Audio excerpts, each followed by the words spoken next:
Greetings and salutations. Welcome to this episode of Playwright Spotlight. Before we begin, smash that like button, subscribe to the channel, leave a comment down below, and share this show with a friend if you're listening to us on your favorite podcast platform. Be sure to leave a 5-star review and subscribe to the channel. My guest today is a playwright, actress, producer, and director, and has been the artistic director of Will Geer's Theatricum Botanicum in Los Angeles since 1978, where she helped the theater develop from a Sunday afternoon workshop performing Shakespeare to a professional repertory theater company with a negotiated actors' equity contract. She has produced and directed well over 100 theatricum productions, including plays by Shakespeare, Tennessee Williams, Chekhov, and Thornton Wilder, and many of her own plays as well, including Wendy's Peter Pan, Queen Margaret's version of Shakespeare's War of the Roses, Trouble in the Water, and Enemy of the People, Tom, adapted by from the novel Uncle Tom's Cabin, Merlin, the Untold Story, Dracula, A Dark Cloud Came, and Dory, a musical portrait. Ladies and gentlemen, please welcome the great and only Ellen Geer. Bravo, you got through that. Well, it only took us so many tries just to get the introduction. For those of you guys that are watching and listening, it's a tepid 86 degrees here at 7:30 in Los Angeles, and it is sneaking into this room. So God bless Ellen for putting up with this heat, and for me trying to stumble through that bio. So thank you again for coming on. I really appreciate it. It's nice to meet you, and it's wonderful you're doing this. Thank you. I really appreciate it. So we usually cover playwriting, and we'll get to playwriting. Definitely, don't get me wrong about that. Oh. But the one thing that we haven't really got to do is I've never gotten to really talk to somebody who actually runs a theater that where our listeners might be able to submit their work or maybe have the opportunity to perform, have their stuff produced there. So to give me some background of the Theatricum Botanicum, I mean, for those of you who don't, well, actually just tell us, everybody, what the Theatricum Botanicum is, because I've been there a few times, and it's a very beautiful space, so please. Oh, good. It's a large outdoor space. It's about 300 people, audience, and we also have a second space. We have had a company for many years now, but I love every spring when we audition and we bring in new young people, you know, from UCLA, USC. It's alive and it continues. It's outdoors, it's different. You know, just getting a contract. When we first started, my father was alive, and we would, you know, just every weekend we would meet. Whatever actor wasn't doing a TV show, and we would meet, and we'd put on sometimes 4 Shakespeare plays on a weekend. Wow. We were crazy. And after Pop died, we had to really think, should we go on? It's not easy, you know. Sure. So we did. We decided to go on. And I met a wonderful person at Actors Equity Union, because my whole thing, I didn't want to go on unless we paid our artists. Sure. Because I'd come out of, you know, the Tyrone Guthrie Theater in Minneapolis, so many, Alice Rabb, APA. I'd come in from, starting at age 15, from a very strong thing about repertory theater and how it feeds a community and how it educates a community in a good way. And so this one woman, Lucy was her name, from Actors Equity, and I said, how do we do this? I don't know how to do this. I'm an actor. And I was there to make money in TV. I was a single mother at the time, and somehow or another, we did it.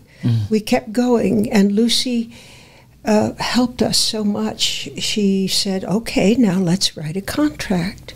So that's what we did, a letter of agreement, and for a developing theater. Now here, 50 years later, I still have the same contract that I wrote 50 years ago. Wow. And I think I wake up sometimes, isn't this strange? We're still a developing theater. You know, and it's kind of marvelous, because I feel that we are. We keep growing. We're now doing some wonderful interdisciplinary music that my young nephews are bringing back from their time in Europe. And that has like a quartet and a story of Hemingway story that they put together. We keep growing, you know, and I'm at the point where I'm going to pass this on to my daughter, who is very motivated, very smart. So it's good. Life is good. Has she been working on it, working with you throughout? Well, I mean, I'm sure she probably grew up there. Yeah, I mean, because I had my my children there in Topanga Canyon, sure. And I was nursing her when we were doing Romeo and Juliet, and now she's got her own children, and my son does all the graphics, and the family is very strong. It's our home, and it's our sure. art place. And people can always go off. We arrange it so that actors, when they come, they are free to go make their $1,000 a day or whatever right. they're going to do, because we get everything covered. It is a union contract, and it's very important. We also have wonderful apprentice program and intern programs. So it's good. No, it sounds amazing. So where do you find the plays that you produce and stage, mm-hmm. outside, of course, the well-known stuff, the Arthur Miller and the Tennessee Williams, yes, and the Chekhov, all that. Where do you find the original works? Is it submission based? Do you take, I don't want to say blind submissions, where anybody can just, hey, I have a new play. It's been around. It's looking for a West Coast premiere or anything like that. Do people have the opportunity to send stuff to the Theatricum, or how does that work? We began, Jenny Webb is her name, and there's a playwright you should probably talk to.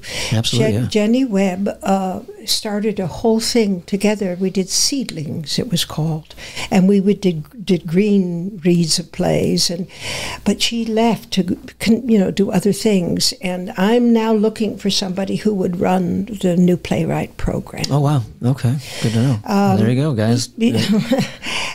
Because it takes a lot of time, and it's a lot of work. It's very exciting, and the thing that's a theater really can't be a theater unless they have playwrights coming out of it. Sure. So all of our young actors read these new plays when we had Seedlings. So I'm hoping that will come back again. How long has Seedlings been on hiatus? 7 years. Okay, so too long, way too long. Well, I agree, but I'm going to give you just another perspective. What? You lost 3 years of that 7. With lockdowns and COVID. So I know. Yeah. So I wouldn't be too rough on yourself. Okay. Yeah. Okay. So let's talk about Seedlings. Let's talk about what that program is all about. And it was about helping young playwrights, and you have to be very careful when you do this. I've been around for a long time, and I've seen young playwrights, get really hammered.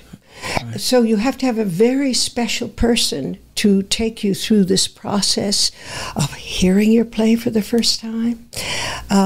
We just this year, to be very excited, we had a playwright class by Bernardo Cubria. But Bernardo's been on the show. Love Bernardo. Yep. And he did a wonderful class. It was a very good class, and we already want him to come back and do more. Sure, yeah. Because that's going to help, I think, create this thing of of having a Seedlings where we actually, our actors, our young actors, and our elder actors, we read these new plays. Sure.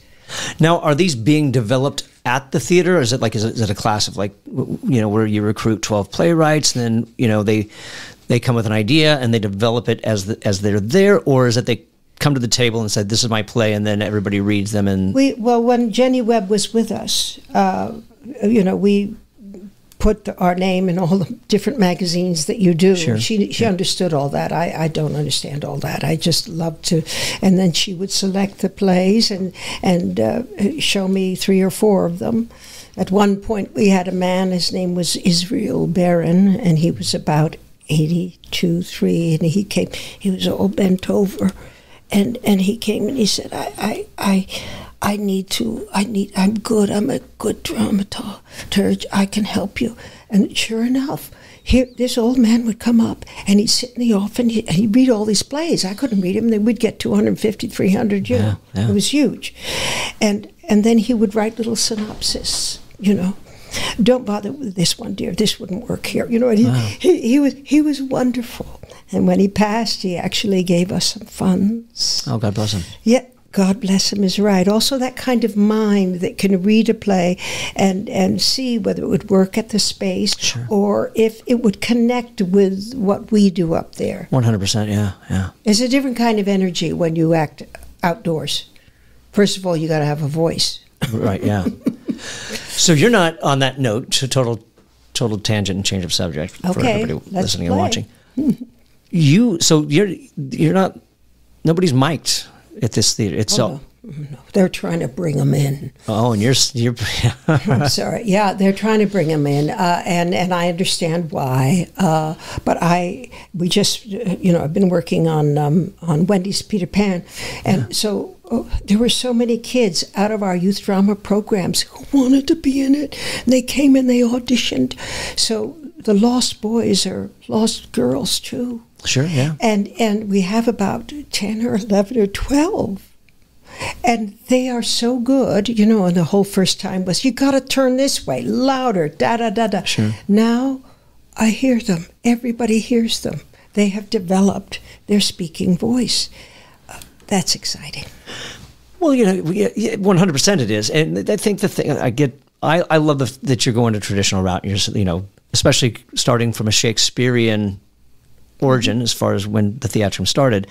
But to try and keep that tradition going, I think is very important, especially when you're in a film and television town where everybody gets to be really quiet, you know, and, you know, they don't know how to project and they've lost it, you know? I know it's an art. It really is. And it came along, you know, mics all came along with music. You know, you don't sing. Sure. If you got an instrument, you got to balance yourself out. And then it started to spread into theater. And there's something about, especially in theater, to hear and to see the actual person with no covers. You know, there's nothing like it. Yeah, no, I think that's it's a wonderful perspective to have, and to keep the, you know, to not give in to the modern day, you know, bells and whistles, if you will. I know. So, going back to Seedlings, so was it just like the original works would be sent in? Yes. You'd choose a handful to be produced? Jenny would. I mean, I really believe in passing on it. 100% She had a wonderful mind, and she has, and you ought to get her on this show. Sure, absolutely. She has a wonderful mind. So there were no plays that were being developed. It was just a play that if it was good enough. I commissioned her play once. Okay, yes, sure. I commissioned a play because she's quite a playwright herself, and we did it. We put it on, but we hadn't developed because we were so busy raising money just to keep ourselves going. It's a big space. Yeah. It takes a lot of work just to keep the gardens up, let alone paying our actors and the crew and all that. So we need the vital. We now have a wonderful grant writer, and this is one of the projects I would like to get going for next year, is to get our Playwright back again, get her back. It's very important. So we've begun with classes with Bernardo. Well, you chose a good person to do it. Oh, he's so good. Yeah. He's such a sweet man. He the one thing that I've never been a big fan of is personification of like animals or inanimate objects in theater. Yeah, I don't think it works. And he had done a very great metaphor for Hollywood, called Crabs in a Bucket. Right. Oh yes, I heard about that. Yes. And he had actors dressed up as crabs. And it was a great metaphor for Hollywood and how when one person starts getting successful, somebody else will try to bring them down and bring them back into the bucket. And he changed my mind. He totally flipped the switch on me. Well, Animal Farm works. I've never, well, yes, but I mean, in a theatrical aspect, not necessarily from a novel. And I've never seen it on stage. And I suppose that wouldn't work. But I've come from plays that I've that have been submitted about 2 Black widows, and I'm like, it just doesn't work for me. God. Or I saw a piece that was between a woman and a haunted house, and I'm just like, oh, no, this does not work. You know, I'm all about experimental theater, something like that, but I'm like, you know, there's a fine line between a one-act play and a sketch. Yeah. Yeah. You know, and so you know, that's where I think that's a sketch. I don't think that works as a play. I don't. That's just me. I'm just I'm stubborn and a little old-fashioned in that regard myself. So, well, let's delve into your playwriting. What was the catalyst to make you sit down and start writing? I think it was. I don't. You know, I don't know. You know, I come out of acting. Sure, exactly. Yeah. And I didn't go to college, so all of my learning has been by the books I get and who I talk to, and it's all that way. And I just got excited by it. The first one I really delved in that was completely my own was When the Dark Cloud Came, because then I knew that story. That was my story of being a blacklisted kid, what it was like for a kid going through the blacklist era. And so I could write that, but I had to do a lot of research because it had to go beyond my feelings of a 10-year-old. And I had people like Haskell Wexler was helping me. I had people, Earl Hamner, he told me to keep on going. I was so frightened, first of all, even to expose oneself when you're writing about what happened to you. But that broke open the idea. I had been writing screenplays when I came out here. And, you know, and I did get a couple done, and all that's good, but lately, it's been the exploration of women. And the one that I'm most proud of was taking Henry 4, 5, 6, and Richard III. I mean, Henry 6, Part 1, 2, 3, and Richard III, sorry. That's okay. And doing it from the woman's point of view. And there's a character in there, Queen Margaret, who is throughout that whole series of plays. And so I did it from her point of view. And I really enjoyed taking this great playwright's words, never changing them, but rearranging them so that you saw what war could do to women. I found that a fascinating piece. Sure, yeah. I loved working with Dory Previn. Do you know who she is? I don't know. She was married to Andre Previn. She's a great singer-songwriter. She's passed now. And she was, what do you call it when you have voices? Schizophrenic? She had about 10 voices. No joke. Extraordinary mind. And I read her novels, and I just flipped out. I felt so connected to her as a human being. And so I started to put together, it's all her songs, but I wanted her story. So I took it and put it together, and then I found out she lived in L.A., and I went to meet her. Oh, wow. And I remember walking in the kitchen, it was all painted, hand-painted, and then when we went up to her room, it was a little attic, just like that song, you know. My daddy in the attic. It's a song, what happened to her as a child. And she, whenever I talked to her and worked with her, I would sweat. I would sweat because there was so much going on in her mind. Sure. Yeah. So that was exciting. So learning about people and taking it in different texts, novels, whether it's compiling for schools, I would put together Americanas. I wanted the kids to know what a union was. So we have a school days program, and it's classroom enrichment, and we go into the schools, and we'll have one on labor, we have one on the strength of women, we have one on Black history, and I loved putting these together because they don't get it in a school. You know, it's like they didn't get Zen in school. You know, and if you do it in a way with the instruments and you do some of the things, the poetry. We did one gathering of the poets with Walt Whitman, Emily Dickinson, and Edna St. Vincent. And that's all exciting to me, to make these people come alive for the next generation. Sure, yeah. So... Am I getting you lost? No, not at all. Not at all, because there's just so many different questions that I've got in this regard. So how recently did you throw your hat in the ring to start writing plays? I think I'm in my 80s now. I think I was, when it was after Pop died, so it was about 38. Okay, so it was a bit ago. Oh, it's a bit ago. That's when I'm not directing or producing a season. Right. There's a winter. And during that winter, I love putting together something for the... Sure, yeah. So,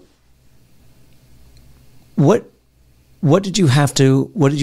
obviously, because you didn't go to college for playwriting, and you kind of self-taught, it sounds like it. I read a lot of plays. Sure. So how did you teach yourself, and what did you have to overcome by... obviously there's going to be hits and misses, and there's certain things that you're going to have to break or anything like that. So what were you learning? I think it's like acting. It's the material that guides you. When I put together, I read Dracula. Mm-hmm. God, what a wonderful novel. Yeah, sure. And what happened is I would start, because I had kids, I start writing at 3 o'clock in the morning. Mm-hmm. It was always really like that. It was like clockwork. And I worked on it for about 2 months. And then it came out at 3 o'clock. And I scared myself to death at 3 o'clock in the morning with this novel, But I found by that kind of thing that happens at night, and there's all the sounds of outdoors, and it fed.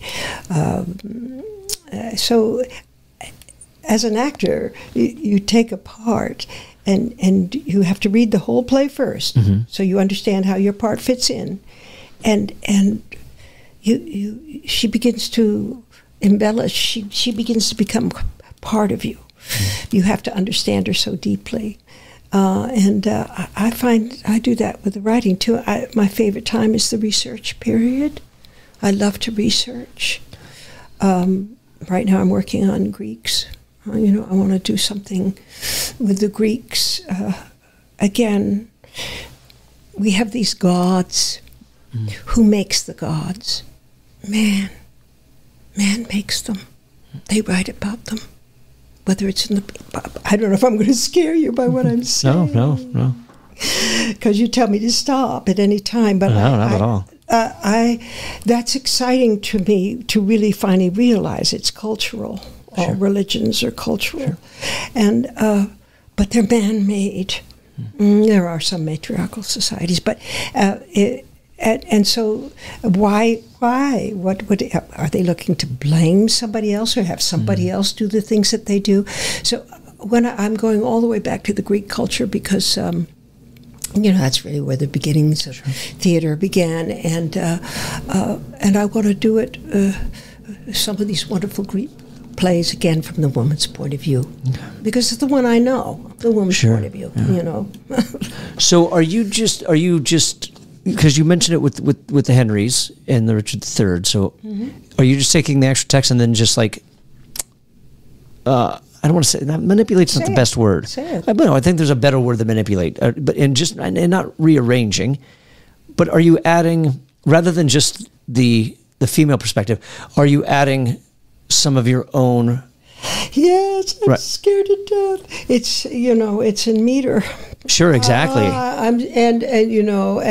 But why else do? I'm very excited by it. I haven't told anybody. You're the first person I've told, but it's interesting what's coming out. Sure, as an older woman, on looking at all these things, and so I'm on a ride. Yeah.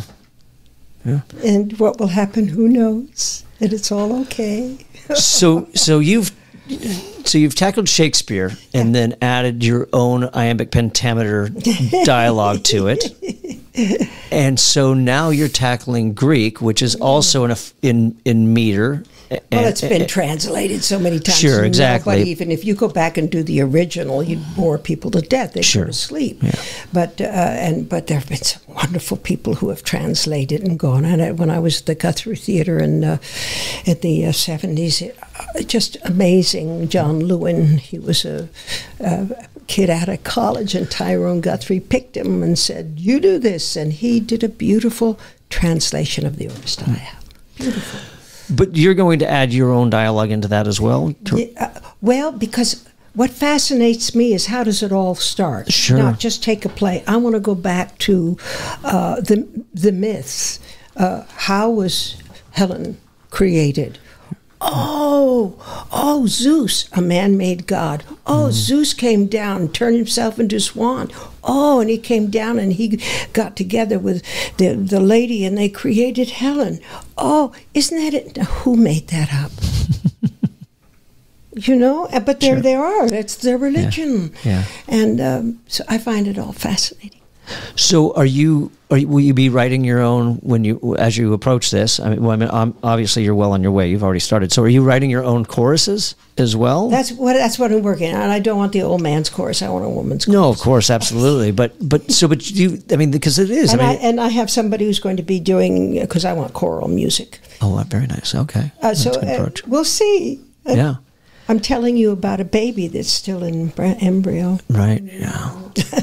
Well, it sounds like it's just a different approach to something you've already have experience in, so I have no doubt that it'll be successful. I love Greek. I love it. So, if you do it right. I would have to agree with that. And it's just like Shakespeare, if you do it right. If you do it so you get to the heart of an issue.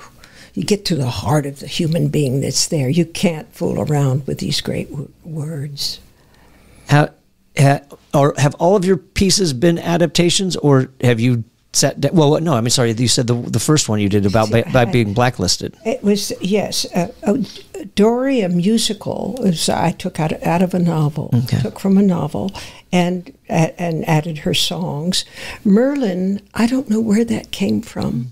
Merlin, I've got fascinated with his character. I love the Arthurian cycle, especially Steinbeck's. I loved his, so I created about Merlin because his whole long life was so fascinating. I don't think it did very well. Pie in the Sky I did with Peter Alsop, and it was about the nuclear waste in 3 Mile and those people there. And he did the music, and I did the script, and then to Carry It On was taking different people from all over. Good people, bad people, leaders, patriotic leaders, a woman crossing the country in a wagon, and just taking her little monologue, and I put them all together. It's called Americana. And then there's Workers USA, which is all about the labor leaders, starting all the way back. And Women and Other People was one that I did with Julie Adams. We sang all over the place. So you're not just writing plays; you're also writing musicals as well. Oh, I love music. Yeah, I took A Midsummer Night's Dream. I tried for about 2-3 years, and there's a point in you're trying to reach the next generation. Sure, yeah. And because we have over 300 kids a day, all during May and in the fall in our school days programs, and I want them to get the feelings that are in there. Yeah. So I turned some of the high-pitch emotion moments into song, and I think it worked. I was very excited by it. We did it for about 2-3 years, and now we're back to the regular. So, are you just adding? Were you adding music to to the dialogue that's already in there, or are you changing it a little bit to match, to go with the music? Very rarely. Sure. I very rarely, Well, because Shakespeare's, I mean, he's unbelievable. He's unbelievable, and there's always the important word in every sentence he writes, and so that's musical. I've found as a teacher for years and years with young people just approaching Shakespeare, if they have an instrument, if they have any musical training at all, it comes so much easier to them. Right, sure. It's fascinating. The first play that you staged of your own, how did that? What was the process? Well, let's go through your process first. When you wrote it, and you made your first pass, what was the next step that you took? Oh, you mean about reading and all that jazz? No. As far as when you sat down to write your first play. It started out really with thinking about the young people in school. Sure. Yeah. And what I saw my own kids going to school, and what they would come back with, and what to me they weren't getting. And I was lucky enough to have a vehicle, we learned how to raise funds at the theater. And so we started with school days. Sure. And it was received so well that the teachers then wanted us to go into the schools, and that's when I started the writing, going into the schools. Okay. And so did you have a process? Did you sit down and write it? Was it one first pass and then... Oh, no, I sweat it out just like anybody else, You go through you're asking me for the process. Because when you go to school, you learn how to say the things you're supposed to say each moment. Sure. No, I'll tell you one thing that Shaw taught me. Never leave feeling not good about your work. Leave at a high point of your work. I usually can't work more than 2 hours. Okay. And it's usually in the morning. That's why Dracula was so weird, to do it in the middle of the night. I'm usually, it's about 2 hours. Okay. All right. And then once you make that first pass and you've got your first draft, now what happens next? Oh, well, I get up the guts to ask people to read it. Okay. And we sit around and we read it. And I love our actors. Every year they're different, and they're all very vocal and talk about it. And then I decide whether I'm going to go on with the project or not, whether it really will affect. Sure. Yeah. Because I think theater educates. We're all afraid to say that, but it's true. When you sit down and you open up your heart to a play, it takes you someplace, unless you hate it. Yeah. It takes you someplace. It makes you think about things, and you talk about it after, or the visuals will come back to you. That's education.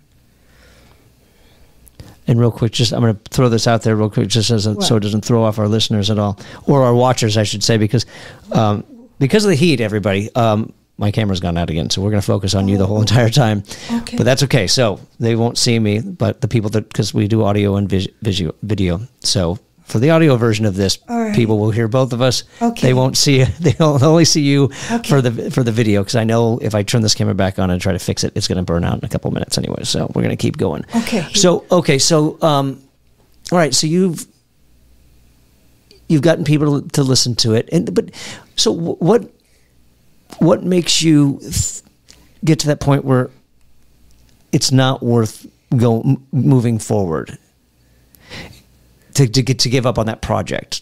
And you say, it's not working. I'm gonna shelve this. That happened more trying to write screenplays. Okay, all right, because when you deal with a big business, that's no easy. That's a whole different way of working. You do your agent and all those meetings you go to, and you get dressed up and you put on your mascara and hope that. I don't like that. That's why I like theater, because you can just do it, even if it's in your backyard. When the COVID hit, I saw all my old theaters, like the Guthrie Theater, and all these places closing down, and I thought, no. Go outside. Go to your local park. You have to keep going during.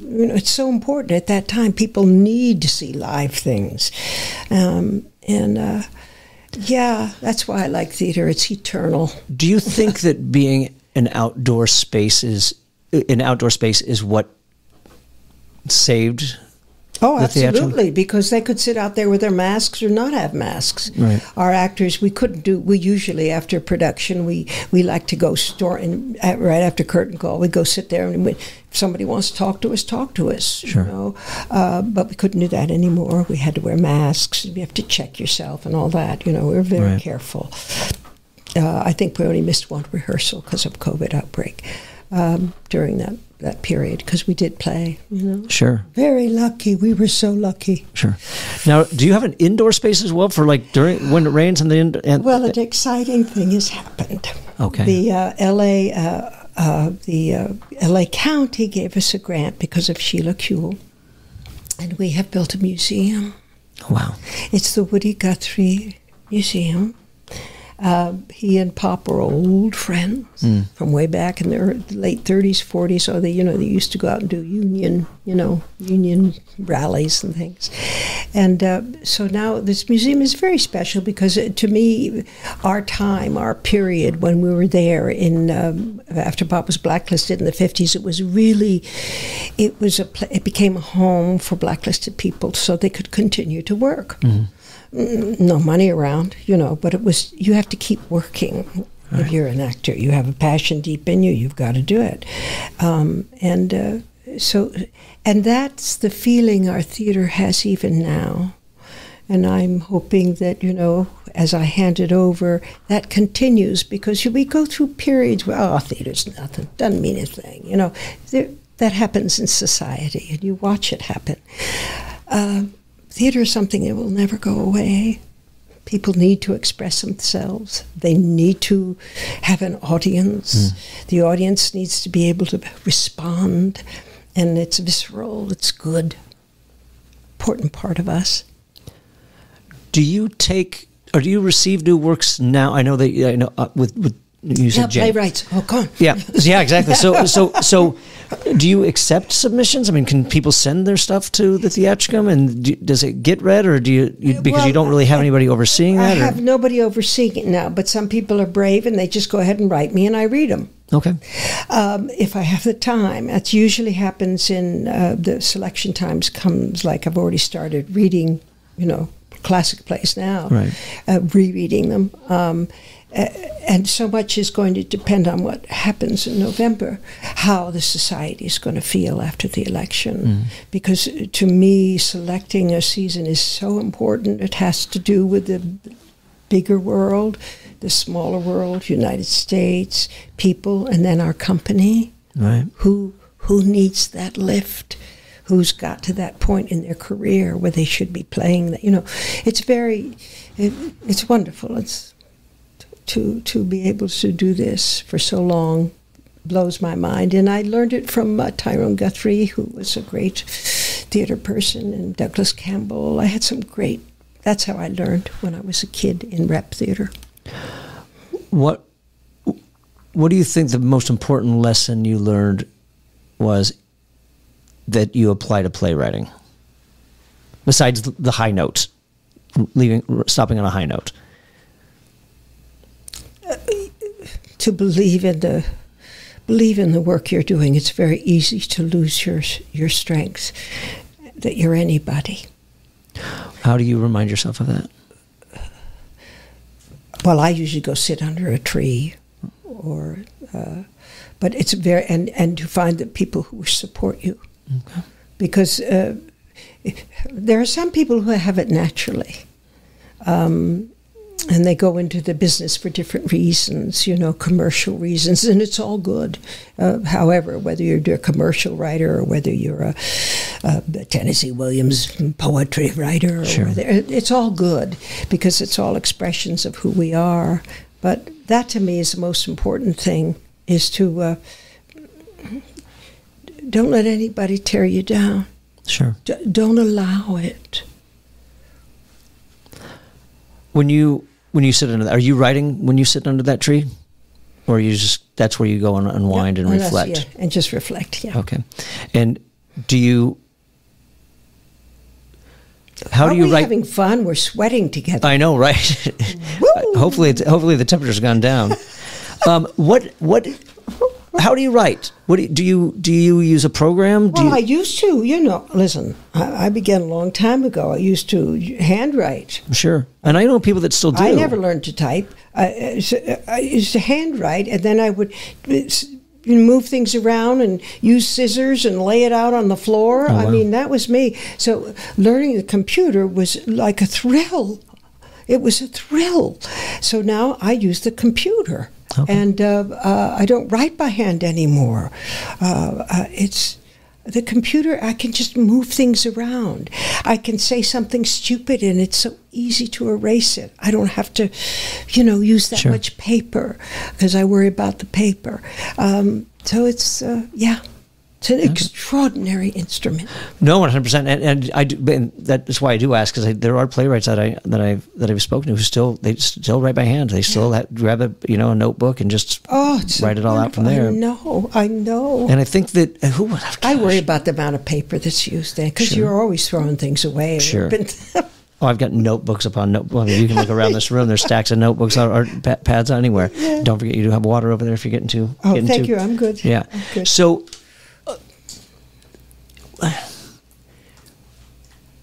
You said you used to use a computer. You don't use it anymore? Or? A computer? Oh, yeah. no. I still do? Oh, no. I use a computer. I'm in the middle of it right now.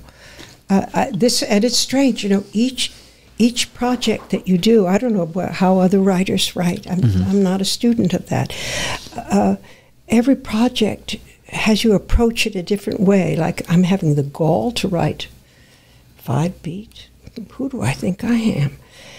So I'll just go to the computer and I'll do maybe about 10, 15 minutes, and then I'll go away. And I'll come back and look at it next day. Well, it's not too awful. And I'll start saying it out loud. Oh, but that's what happens whenever you start something new. You test it, you play with it, and it's all good. When do you? I mean, do you outline, or you just sit down and you just go? I just go right now. Like, I'm on my desk now with this particular piece. I have every translation that I've had for years of the different Oresteas. I have, Edith Hamilton, the Greek myths, and this person says this happened. Oh, that person said that happened. So it's a lot of research, and I love it because there's no really one way. It's that way in any religion, isn't it? Sure, yeah. Everybody's got their way of making it work for them. Yeah. So you don't edit as you go along.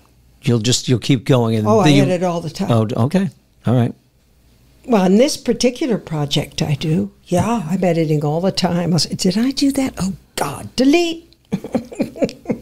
So is it always getting rid of a certain line, or is it also... Yeah, it's getting rid of a certain line and reframing it, fitting it in, and then being aware of the meter. I don't know. This is all new to me. I'm sharing something, but I haven't shared with If you started 38 years ago, there's nothing new about it. No. Well, writing in verse is... Oh, sure, 100%, yeah. Because it's different. I mean, it's a different kind of... It's a form. Meter, yeah. 5 beats is 5 beats no matter what you do. Right. Now, are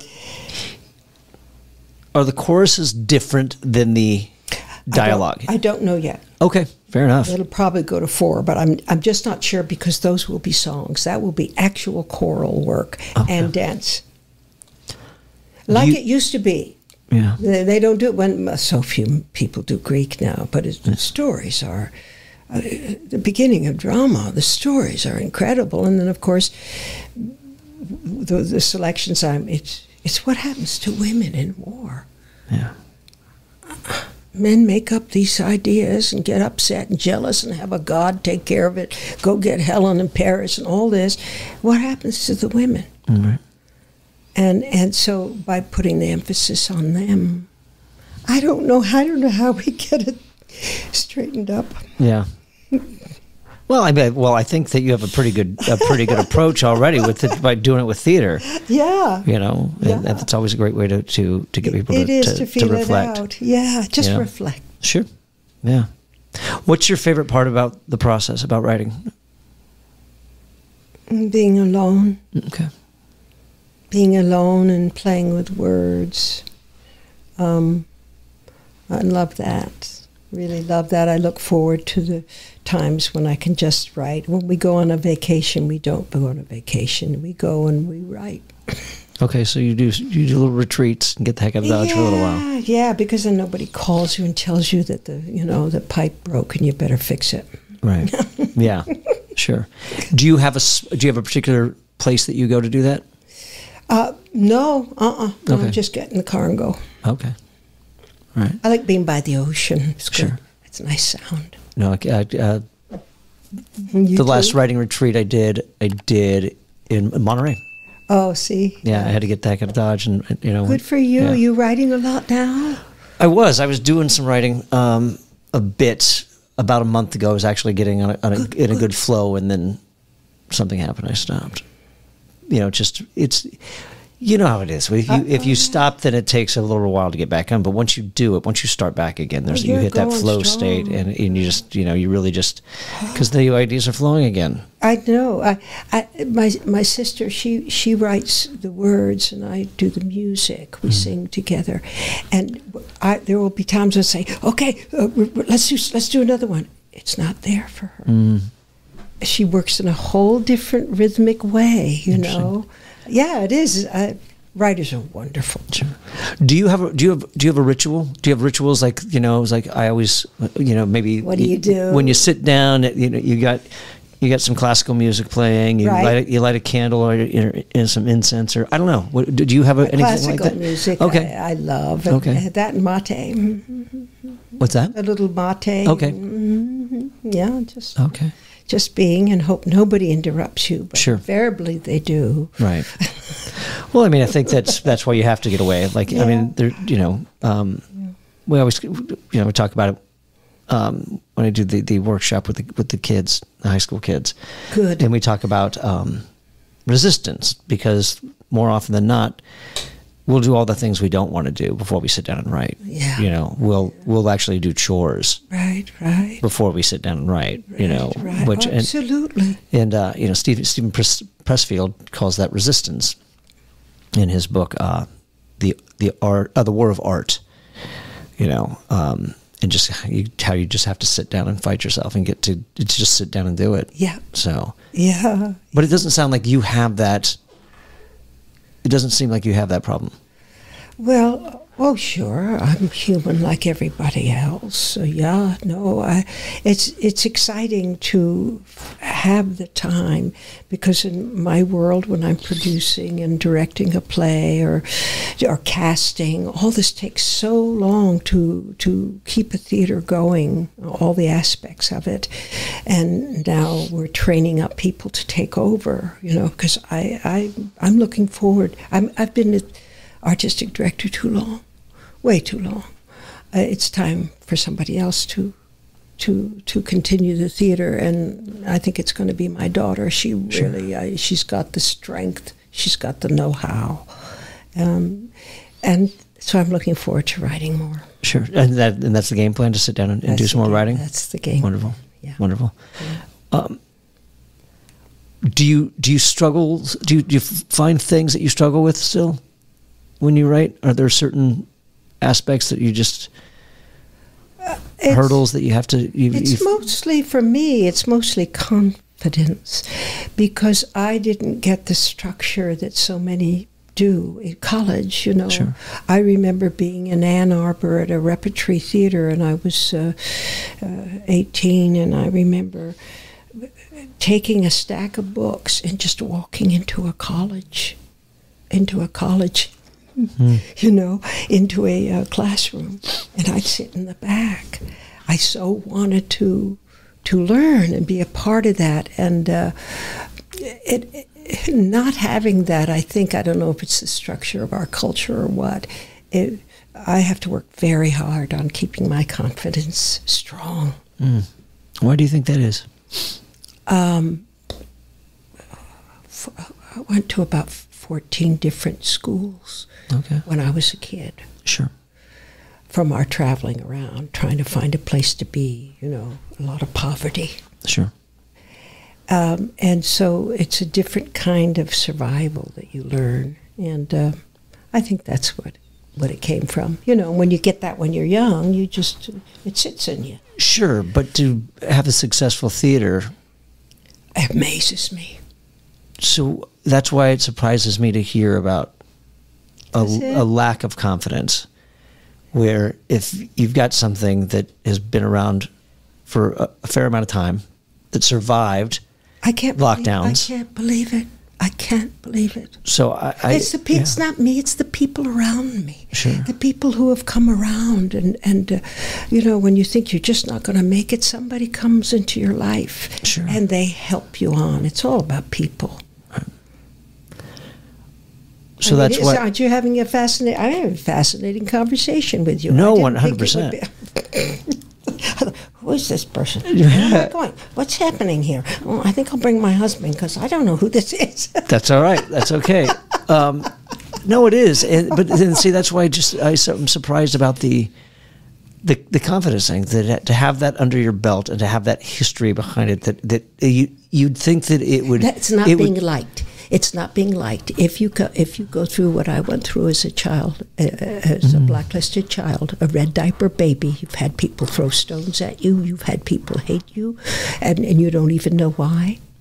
Adults, as a child, you know, that sits there, and I have it under control, but I have it totally under control because now I don't care. I don't care. If they don't like me, it doesn't matter. I don't need approval anymore. Well, and great, and that's why I'm shocked that the lack of confidence still sneaks in. Oh yeah, that's from childhood. Sure. Yeah, but yeah, I don't know. It lives when you have a difficult moments in childhood. It lives in you. Yeah. And I'm sure you see that if you teach kids. I see it in kids. I see it in kids when I know something's going wrong with them. Sure. And it's not them. It's invariably the society or their parent. Right.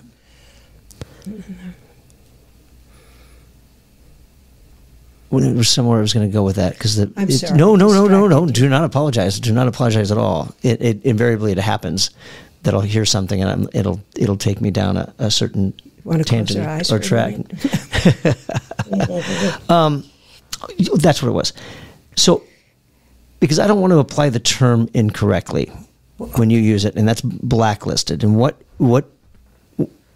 can you unpack that and talk about that as far as blacklisting? Is that good for playwrights?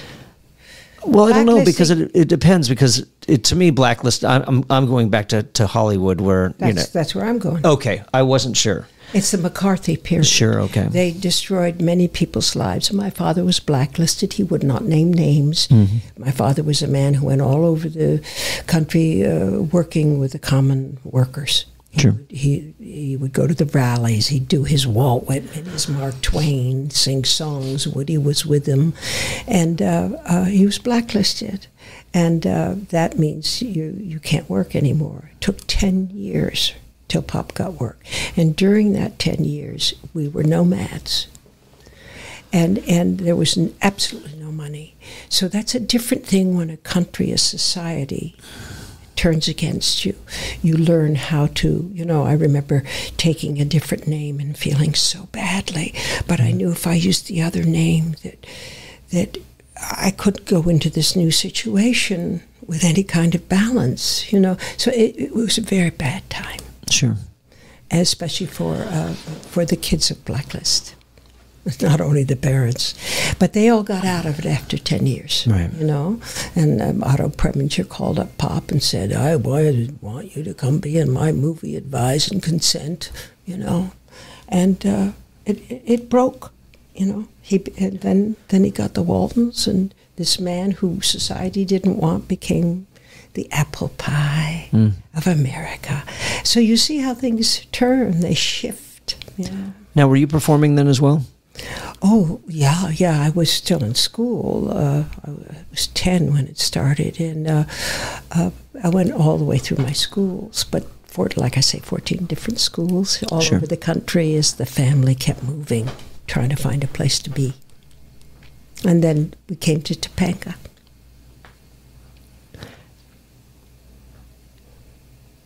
So was that the first? And that was the first play. That was what you wanted to focus on when you first started playwriting. No, it took me ages to get the guts to do that one. It's a personal play. Okay.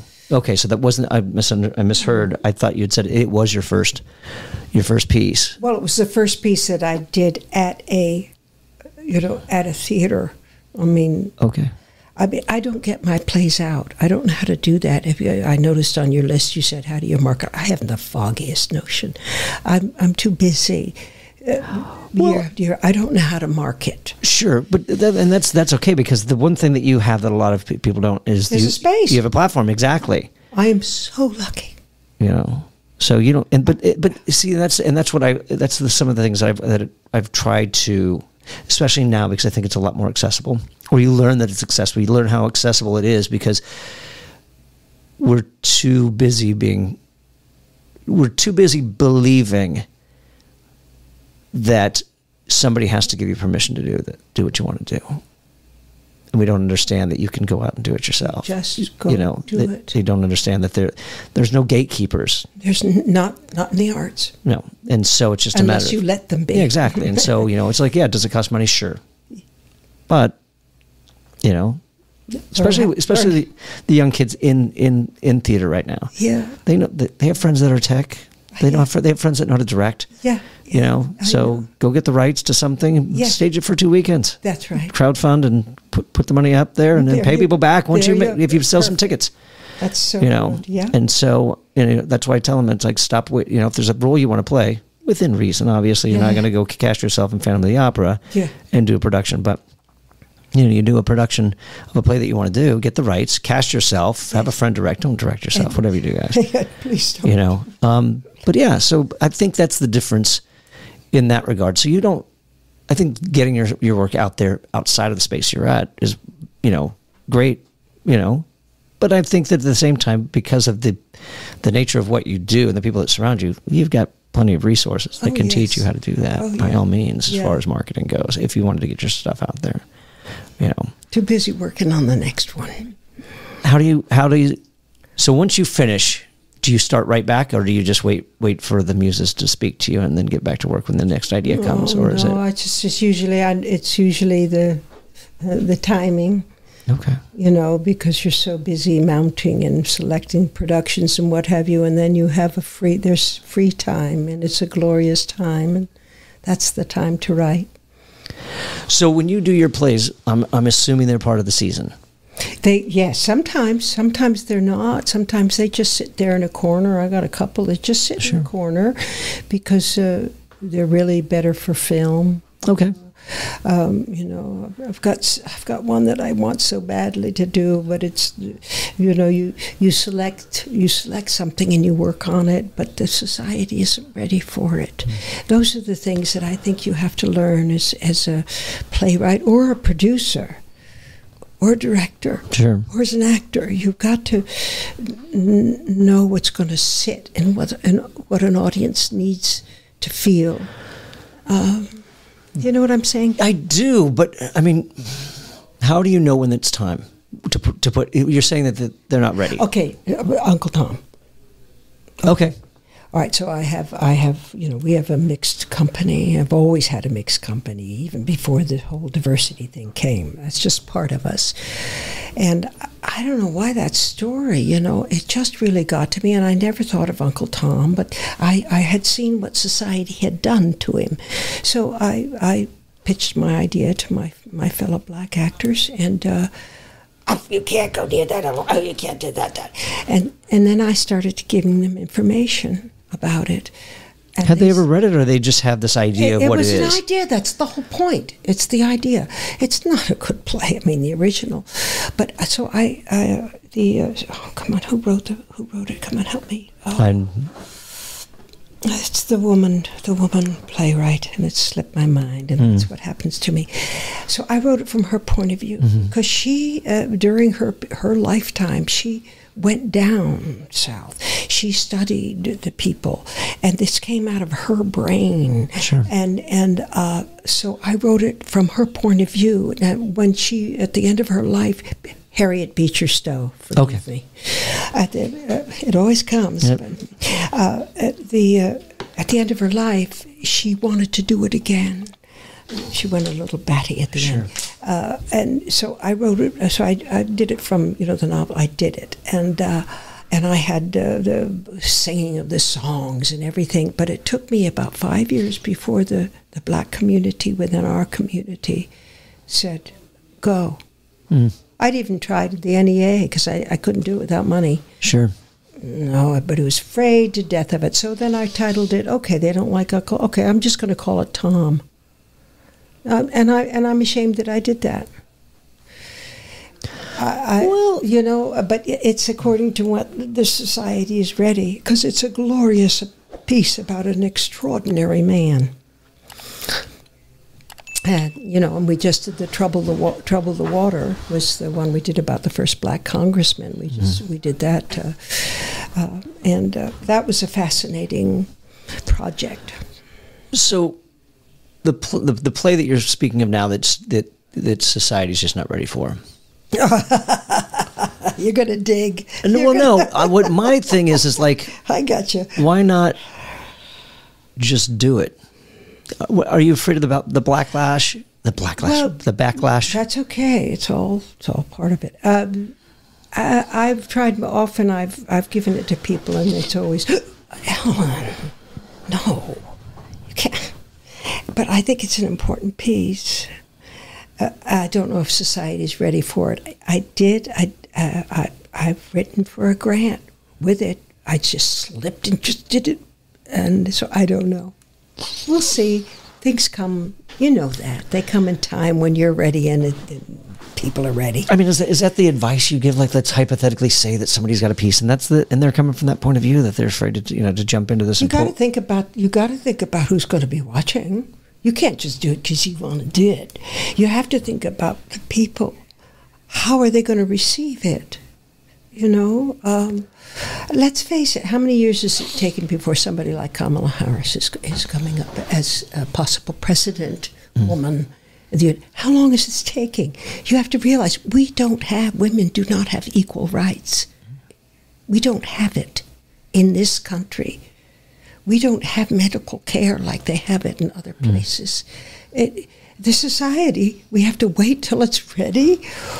Well, that's just it. And that's my point. So why do you have to wait for society to be ready? Why can't you just put it out there? Maybe that's the catalyst. Maybe that's where you put it out, and it's just like it. And then guess what? You've got some good car chatter on the way home. Oh, okay. You know what I mean? Yeah. Because you might find that the couple that go and watch it, one viewed it one way, another viewed it the other, and now and maybe one sways them to look at it the other way. Yeah. So I don't know, and that's why I want to cover that in case any of our listeners find themselves in a similar position where it's like I can't put this out there, and where it's like. Well, more so, I think you're right. Today, you can put most things out. Yeah. Today, you can much more so than you could before. I'd like to think that audience are more open-minded nowadays, but look where we are as a country. Sure, we're split. Yeah. Does that affect your writing? Do you find that because of that you avoid certain subjects? Mm-mm. No, because I know that from my experience, I know that it's the pendulum just swings. Sure, doesn't matter. Right. But life is short, so you got to do what you want to do it when you do it. Sure, right. 100%. You get back to writing, mister. Yeah, I definitely need to. I should. I mean, going back to the original conversation before we hit record on this is this was also the point of starting this podcast, is to learn and to get over the hurdles that I have to, as if each playwright that I've brought on has written their own book about playwriting, because I can grab any book about playwriting and I can read it and I can still walk away and like, Still don't know what to do. Still don't know what to do. It's so personal. it's how you wake up in the morning, how it stews in your brain. All that is so exciting. That's what I love about writing, and what I love about writers, how they get their brain going. Sure. Actually go from the mind to the hand to a piece of paper or a computer now. Yeah, and that's what I always tell when I do the workshops. It's like, look, the idea, you can't force it. First of all, the ideas will come to you. It's your play or screenplay or whatever it is that you're working on will be ready when you are. Mm-hmm. Mm-hmm. You know, or as Stephen Pressfield talks about, the muses will show up when you sit down to write. So, yeah, it's just a matter of sitting down and making the time. Mm-hmm. You don't have to make the time. Everybody's got the time. Everybody's got the time, and you don't have to write all day. You'll find your own pattern. Yeah. It's your own way. Do you always sit down with the intention of doing 2 hours, or do you sit down with that intention of 15? It seems to happen. About 2 hours is what it happens, and then I get tired of sitting. Do you sit down with the intention of saying, I'm just going to sit down to just at least get 15 minutes done, and once that 15 minutes is done, I can walk away? With my chaotic life, doing too many things, any human being shouldn't do as many things as I do, but I grab those 2 hours. And I sometimes can be mean if somebody interrupts me. Fair enough, yeah. When that happens, when you get interrupted, can you go back? No. Okay, so once that interruption happens, it's like, all right, well, I guess I'm done for the day. If my daughter calls me and says she broke her toe and I need to take her to the hospital, what is my choice? I go down. Right. And it's gone. And that's okay. That's just all a part of life. Right, yeah. Are there things that... do you still struggle with anything as far as playwriting goes? Are there still struggles you have when you write? I don't know. It's the project. I don't even think I think if I thought about it as playwriting, or I thought about it as acting, or I thought about it producing, it's always the project. It's always the idea, the kernel of what you want to do and why you're doing it. Because let's face it, all of us go through the thing, why am I alive? What am I doing? What is this for? Everybody goes through that. But so it's the idea that makes it so exciting, and the mistakes you make as you're trying to formulate it. All that is fascinating to me. It's just like getting to know you. Mm-hmm. It's fascinating. Look at you over there, sitting there sweating, working about. Right? I mean, it's fascinating. Aren't we lucky to be alive, to have this moment in time? Well, I think that's theater. Is that moment, having those moments. Yeah. Yeah. You know, and being not realizing that, I don't want to say being pulled out of it. You're sometimes, when you forget that you're in it, that you hit those moments where it's just like all of a sudden it's just blessings. Blessings. That's why I love acting so much. It's just it's so wonderful to be able to do these classical characters. There's nothing like it. I mean, I had the gall to do Prospero. I was all set to have my father do it, but then he passed, and so one day I said, I'm going to do it before I die. I think I'm going to do that. Why not? It was scary, but again, to break form, because people would come and they see it. For a woman doing it, it brought out different aspects of the play. Sure. And it's all part of this wonderful gender change that we're all going through. It's really quite an extraordinary time to be alive. Mm-hmm. I feel very fortunate. Sure. Yeah. To be alive now.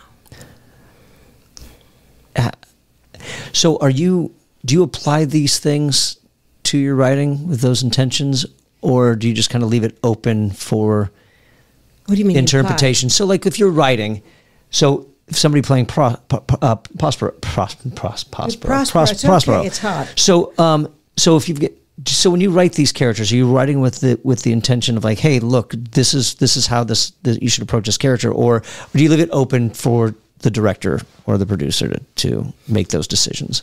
Well, a really good director doesn't interfere that much. No, sure, 100%. When they do, I train the actors that I work with. If somebody interferes with what you're doing and you know deep down that you're right and you were cast in this part, just smile and say, well, I thought I did it that way. All right.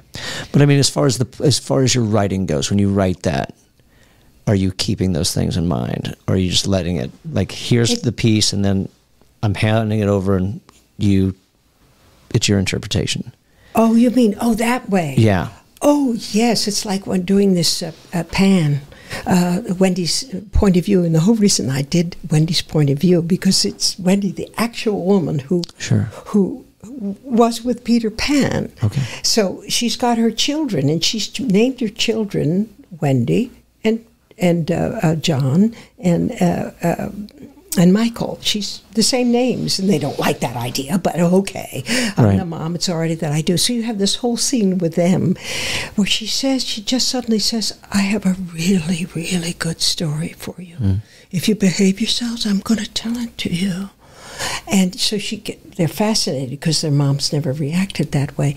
And the reason, so she narrates through her journal this wonderful 1904 play, Peter Pan, but she's there the whole time.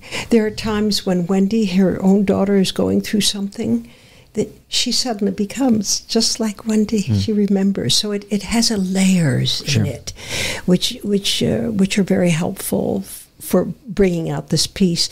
And besides that, Barry, extraordinary writer, but you get so much of. If you read Barry again, look at his, in parentheses, his descriptions. Some of the best writing is in his descriptions. So by putting it in Wendy's mouth, I can take these beautiful words and give them to her. Right. So it was really, when I first started the play, it was Barry was narrating. No. I didn't want, no. It had to be, again, Wendy. It just had to be Wendy. Have you seen it yet? Which one? Wendy's Peter Pan? I have not yet. Oh, come out and see it, because it's fascinating. It's very dear with all these kids. I did it because we need innocence back in our life. Yeah, we do. And imagination and innocence, and so badly. That's the reason I decided. Besides, it's royalty left in 2023. Right, sure. I didn't have to pay. Oh, God. Oh, that's a good point, yeah. That's always that's always a bonus. Yeah. So you mentioned layers. How do you write layers? You yourself, how do you approach layers? Or do you just find that they appear? Layers in a character or layers in a description? What do you mean? Well, you said that there are layers within the play where it's like Wendy becomes Wendy and starts. And so that came out of directing, and that comes from the actor. Okay, that's the exploration of new work, which is so exciting. Sure. Would you say that your layers that are there are accidental, or are they in the play, or are they just kind of? I think discovered. No, but that's why I work with everything. Right. I mean, I don't care if it's a farce. Sure. I think that if you go, it's comedy. When you go to the truth of a situation, you don't put a layer of, oh, look at me, or a bravado that is not necessary at that, but the true to the storyline that the playwright has given you. I like to go to the heart of things. I don't like surface stuff. Sure. Save it for vaudeville, and vaudeville's fun too. Yes, it is. There's just not enough vaudeville. I'm a big fan, and I guess that's kind of one of the ways that we got into Play Noir, because I always wanted to restage the Marx Brothers radio plays, but do them as a play. I've always wanted to do that. Do it. I've started doing other stuff instead. I'd still like to. I think it's just just do it. Yeah. Yeah. That's a wonderful idea. Yeah, I just loved them. They're just so clever and funny, and just, And it was their relationship. Yeah. If they didn't have that relationship, it wouldn't have stayed in your brain. Yeah. It's like Peter Pan, the whole wide open innocence and joy is so needed now. I think people lust for it. Yeah. I think we were forced to, for lack of a better phrase, grow up. That's the unfortunate thing. And sometimes it's fun to be irresponsible. I know. It's my husband is he psychiatry kind of therapy kind of thing, which is always fascinating to me, because it's a different And he always says to me, well, that's just your child. That's just your child coming out. And it's fun when you recognize it, because then you can take care of it and not be mean because it came out. Well, I think that's the other thing as well that we forget. And I think you can do it in writing. Yeah. And we definitely do it in acting. But it's a different form. But I think that we need to remember how to play. Oh, yeah. Yeah. There was a class. Kids, look at kids now. Yeah. They're bent over these phones. 100%. Their bodies are not in good shape. They're not moving as much. And their eyes, I'm so worried about young people's eyes as they get older because of this strain and of this light so concentrated on them. It worries me. Well, it's a far cry from don't sit so close to the TV to... Right. To this. Now we have virtual reality glasses where it's right up, even closer than we ever used to be. Oh, yeah. Well, I already know what you're working on now. So the next question that I will ask is, where can people find your work? In my closet? No.